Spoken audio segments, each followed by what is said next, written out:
Hello, BookTube, and welcome back to our buddy read of Mr. Scarborough's Family by Anthony Trollope. We saw in our last chapter Harry Annesley go out with the fox hunt. We got at least an abortive attempt at a Trollope fox hunting scene. It didn't go very far. It ended up a muddle. One meat meets another meat out in the field, and almost come to blows with each other. At one point, Joshua Thoroughbung, the young brewer on whose horse Harry Annesley is riding and who is affianced to Harry Annesley's sister, actually rides down another man, and their horses tumble over them. Could have been very, very serious. They could both have died, or at least their horses could have died. And nothing comes of it. They get up and dust off. The point you want to remember, you don't have to remember it, but the point you want to remember about having an accident on the field with a horse is that it wants to avoid crushing you as much as you want it to avoid crushing you. The horse does. And they can be pretty nimble. So they're going to try hard to avoid hurting themselves or you. Luckily, that it works out that way. And that wraps up the chapter, which had only one piece of import, which is that Harry senses from the other men at the meet a little bit of snubbing. His erstwhile friend, Augustus Scarborough, is blackening his name when it comes to the midnight meeting and pummeling that he gave to Montjoy Scarborough. And that poison is slowly working its way all through the countryside and their mutual circles. And Harry is starting to realize the full effect of that. And that brings us to this next chapter, chapter 29, which is called Riding Home. And the title of the chapter refers to, believe it or not, a once upon a time cherished part of a fox hunt, which was not just the meat and the copious amounts of drinking and the riding across country, but also exhausted at the end of the day coming home. There was once upon a time a very famous and beloved painting of exactly this moment. Everyone coming back tired, riding home. And that's where we are now. The two old gentlemen rode away, each in his own direction, in gloomy silence. Not a word was said by either of them, even to one of his own followers. It was nearly 20 miles to Mr. Harkaway's house, and along the entire 20 miles he rode silent. "He's in an awful passion," said Thoroughbung. "He can't speak from anger." The two old men, Mr. Harkaway and the other, are the masters of each hunt, and neither one of them liked how the day went. But, to tell the truth, Mr. Harkaway was ashamed of himself. He was an old gentleman, between 70 and 80, who was supposed to go out for his amusement, and had allowed himself to be betrayed into the most unseemly language. He swears in the last chapter.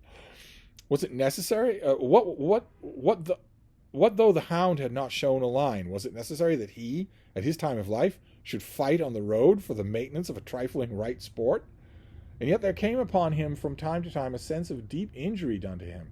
That man, Fairlawn, that's the other master of the hunt, that blackguard, that creature of all the furthest remove from a gentleman, had declared that he, in his, Mr. Harkaway's teeth, he would draw away his, Mr. Harkaway's cover. Then he would urge his old horse and gnash his teeth, and then again he would be ashamed. And we get a little bit of Latin about how much of a wrath he's in. But Thoroughbung rode home in high spirits, very proud and conscious of having done good work. He was always anxious to stand well with the hunt generally, and was aware that he had now distinguished himself. Harry Annesley was on the one side of him, and on the other rode Mr. Florin, the banker. "He's an abominable liar," said Thoroughbung, "a wicked, wretched liar." He was alluding to the Hitchener's whip, whom in his wrath he had nearly sent to another world. That's the guy he runs down. "He says that one of his hounds got into the cover, but I was there and saw it all. Not a nose was over the little bank which runs between the field and the cover." "You must have seen a hound if he had been there," said the banker. "I was as cool as a cucumber, and could count the hounds he had with him. There were 3 of them. A big black-spotted bitch was leading, and the one I nearly fell upon. When the man went down, the hound stopped, not knowing what was expected of him. How should he? The man would have been in the cover, but by George, I managed to stop him." "What did you mean to do when you rode at him so furiously?" asked Harry. "Not let him get in there. That was my resolute purpose. I suppose I should have knocked him off his horse with my whip." "But suppose he'd knocked you off your horse?" suggested the banker. "There is no knowing how that might have been. I never calculated those chances. When a man wants to do a thing like that, he generally does it." "And you did it?" said Harry. "Yes, I think I did. I dare say his bones are sore. I know mine are. But I don't care for that in the least. When this day comes to be talked about, as I dare say it will be for many a long year, no one will be able to say that the hatred has got into that cover.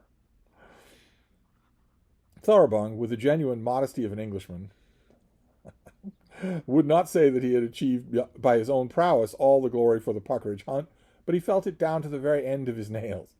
Had he not been there, that whip would have gotten into the wood, and a very different tale would then have been told in coming years, which to his mind was running away with happy thoughts.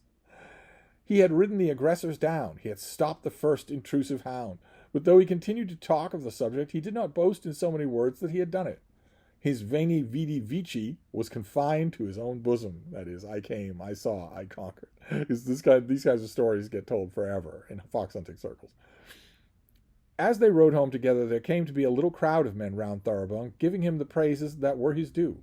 But one by one they fell off from Ainsley's side of the road. He soon felt that no one addressed a word to him. He was, probably, too prone to encourage them in this. It was he that fell away and courted loneliness, and then in his heart accused them. There was no doubt something of truth in his accusation, but another man less sensitive might have lived it down. He did more than meet their coldness halfway, and then complained to himself of the bitterness of the world. They are like the beasts of the field, he said, whom when another beast has been wounded, turn upon him and rend him unto death. Oh, get over yourself, Harry. His future brother-in-law, the best-natured fellow that ever was born, rode on thoughtlessly, and left Harry alone for 3 or 4 miles while he received the pleasant plaudits of his companions. In Joshua's heart was that tale of the whip's discomfiture. He did not see that Molly's brother was alone, as he should have been, as he would have done but for his own glory. So he's so busy getting the accolades of everyone around him that he doesn't notice that Harry Ainsley is riding alone and dejected in the road.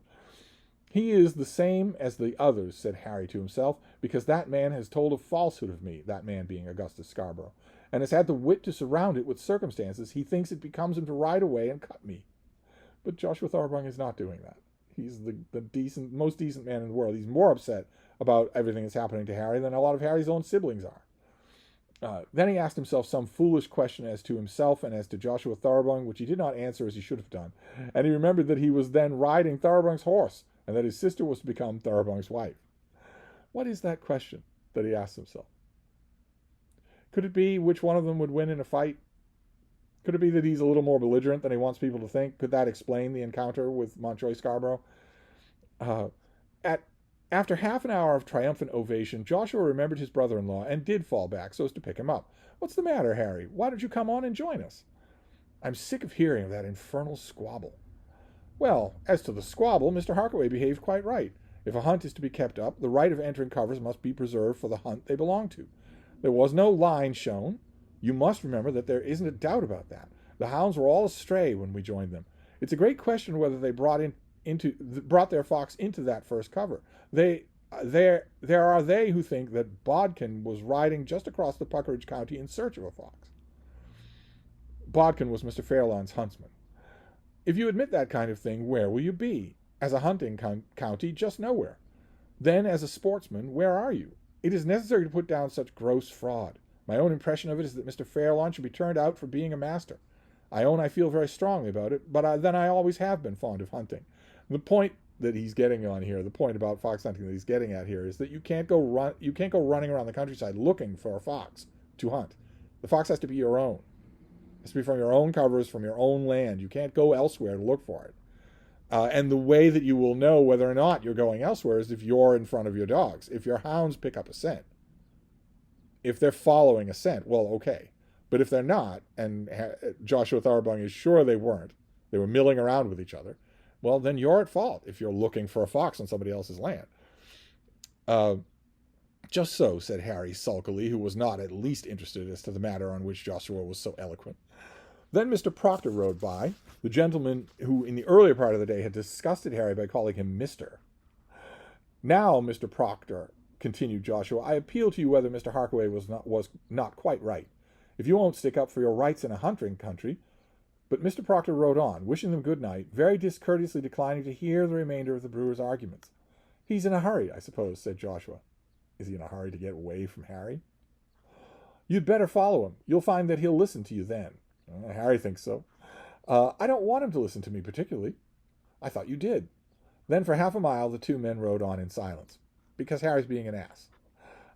What is the matter with you, Harry? Said Joshua. I can see there's something that riles you. I know you're a fellow of your college and have other things to think about besides the vagaries of a fox. The fellow of a college, said Harry, who, had he been in a good humor, would have thought it much more of being along with a lot of fox hunters than of any college honors. Well, yes, I suppose it's a great thing to be a fellow of a college. I could never have been one if I had mugged forever. My being a fellow of a college won't do me much good. Did you see that old man Proctor go by just now? Oh, yes, he never likes to be out after a certain hour. And did you see Florin and Mr. Harkaway and a lot of others? You yourself have been going on ahead for the last hour without speaking to me. How do you mean without speaking to you? Said Joshua, turning sharp around. It's a totally ungrounded accusation. Then Harry Ainsley reflected that he was doing an injustice to his future brother-in-law.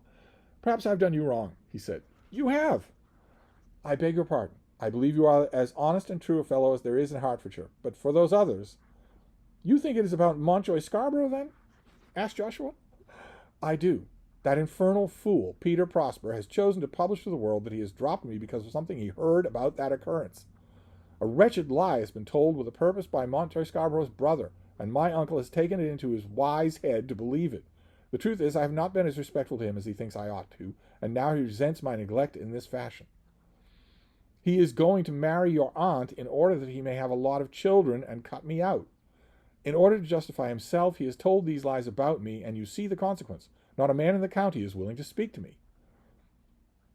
I really think a great deal of it is fancy. You go and ask Mr. Harkaway. He's honest, and he'll tell you. Ask this new cousin of yours, Mr. Prosper. I don't know that they are going to make a match after all, says Joshua. What? Has he heard something that we haven't heard? Ask my own father, then.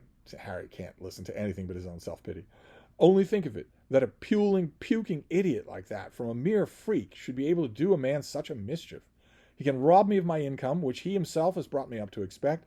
That he can do by a stroke of his pen. He can threaten to have sons like Priam. King Priam of Troy had lots and lots of sons. All that is within his own bosom. But to justify himself and a world at large, he picks up a scandalous story from a man like Augustus Scarborough, and immediately not a man in the county will speak to me. I say that is enough to break a man's heart, not the injury done, which a man should bear, but the injustice of the doing. Who wants his beggarly allowance? He can do as he likes about his own money. I shall never ask him for his money. But that he should tell such a lie as this about the county is more than a man can endure. What was it that did happen? Asked Joshua.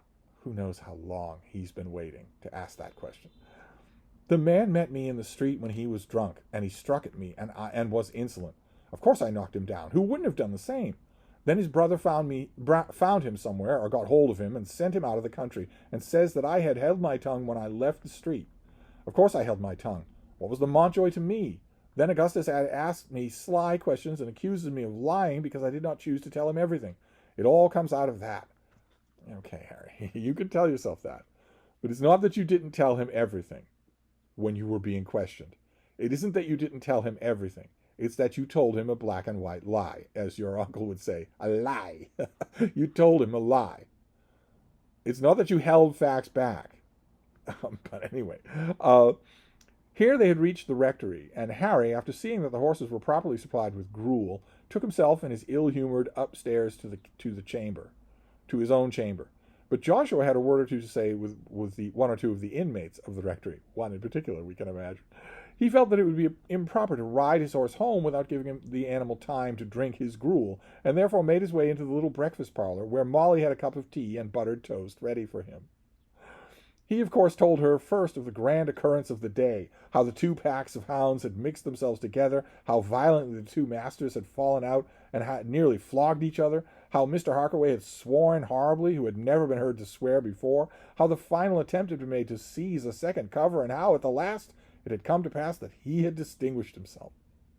"Do you mean to say that you absolutely rode over the unfortunate man?" said Molly. "I did. Not that the man had the worst of it, or very much the worst.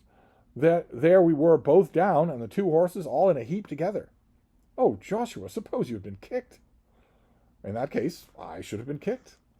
But a kick from an infuriated horse, yeah, it can hurt a lot. It can kill you. There wasn't much infuriation about him. The man had ridden all that out of the beast. I guarantee you're wrong about that.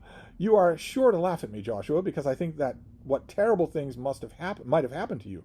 Why do you go putting yourself so forward in every danger now that you've got somebody else to depend upon you and care for you? It's very, very wrong. Somebody had to do it, Molly. It was important, in the interest of the hunting general, in the interest of hunting generally, that those hounds should not have been allowed to get into that cover. I don't think that outsiders ever understand how essential it is to maintain your rights. It isn't as though it were an individual. The whole county may depend upon it. Why shouldn't it be some man who hasn't got a young woman to look after him? Said Molly, half laughing and half crying. It's the man who first gets there who ought to do it, said Joshua. A man can't stop to remember whether he's got a young woman or not. I don't think you even want to marry. Then that little quarrel was brought to the usual end with the usual blandishments, and Joshua went on to discuss with her that other source of trouble, her brother's fall. Harry's awfully cut up, said the brewer. You mean these affairs about his uncle? Yes. It isn't only the money he feels, or the property, but people look askew at him. You ought all of you to be very kind to him. I am sure we are. There's something in it to vex him. That stupid old fool, your uncle. I beg your pardon, for speaking of him that way. He is a stupid old fool. Is behaving very badly. I don't know whether he shouldn't be treated as I did that fellow up in the cover. Just take a whip to him. Ride over him? Something of that kind. Of course, Harry is sore about it, and when a man is sore, he frets at a thing like that more than he ought to do. As for that aunt of mine at Buntingford, there seems to be some hitch in it. I should have said that she'd have married the old gentleman had he asked her. The old gentleman here is capitalized and is a colloquial reference to the devil. Don't talk like that, Joshua. But there is some screw loose. Simpson came up to my father about it yesterday, and the governor let enough of the cat out of the bag to make me know the thing has not gone as straight as she wishes. He has offered, then? I am sure he has asked her. And your aunt will accept him? Asked Molly. There's probably some difference about money. It's all done with the intention of injuring poor Harry. If he were my own brother, I could not be more unhappy about him. And as to Aunt Matilda, she's a fool. They are two fools together. If they choose to marry, we can't hinder them, but there is some screw loose, and if the two young lovers don't know their own minds, things might come right at last. Then, with some further blandishments, the prosperous brewer walked away. So that is the end of this chapter, and there's not much to it. We already knew what Harry thought about what people are whispering about him behind his back. Again, the main import of this chapter, like the last one, is right at the end, which is that Joshua Thoroughbung has some insider knowledge that there may be wrinkles in the marriage arrangement between Uncle Prosper and Matilda Thoroughbung that we don't know about, that we're going to learn about. And how he would know that, and how his informants would know that. I think that that Joshua is wrong about his aunt. Obviously, I don't think that Matilda Thoroughbung is a fool. In fact, I don't think she's acted as a fool. At this time in the 1880s, it is very advantageous for a woman to have a husband, to have a house, to have a property, to have a standing in the neighborhood. Matilda Thoroughbung has a large amount of money, but that's incomplete without a hall and a husband and maybe children. I don't think she's being a fool at all. She sees a prospect of that. It's not a particularly enticing prospect, but what men are. She sees a prospect of that, the best prospect that she can get in the Buntingford area, and has already stipulated that she will gladly take that prospect, but of course my money stays mine. I don't think there's anything foolish about that at all. But we'll move on to the next chapter next time and see where we go. I should warn you, I think we are leaving Boston. I think we are moving elsewhere in the next chapter. So I'll wrap this up for now. I'll see you all next time. Thank you, BookTube.